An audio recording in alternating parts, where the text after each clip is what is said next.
Strong, steady breezes finally kicked in for day 10 of the Vuitton Trophy in France, making for champagne sailing off the port of Nice.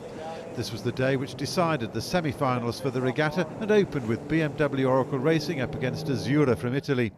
The American boat enjoyed the early advantage up the first beat, but the Italians kept it close and attacked at every opportunity.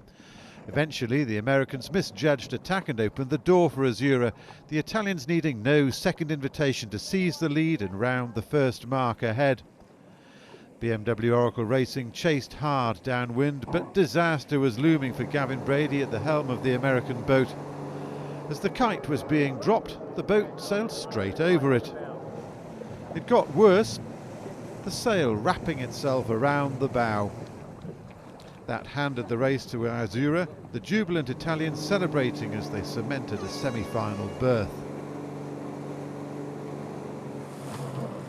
For Azzurra's next match against Synergy, the wind had changed direction and speed. The two yachts slugged it out up the beat, and at the top mark there was nothing in it. Synergy first around with a slender lead. Azzurra flying in pursuit, hot on the Russian heels.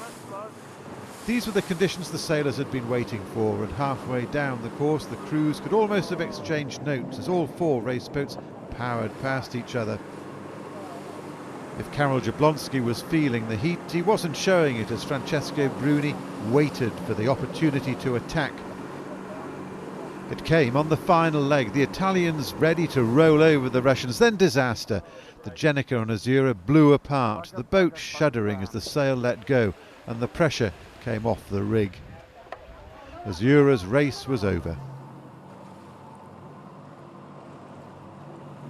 Synergy sailing on to take the win and march towards the semi-finals. For the final match of the day between BMW Oracle Racing and Artemis, the wind was up to 15 knots and the boats were glued at the hip.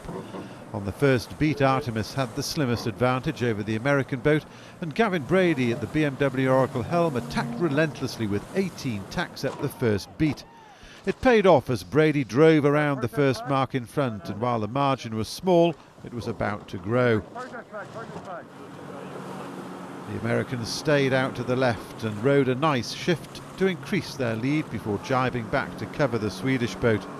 Essentially, though, this race was only about bragging rights, both teams missing out on the semis. BMW Oracle Racing saved their best to last, but it was too little, too late.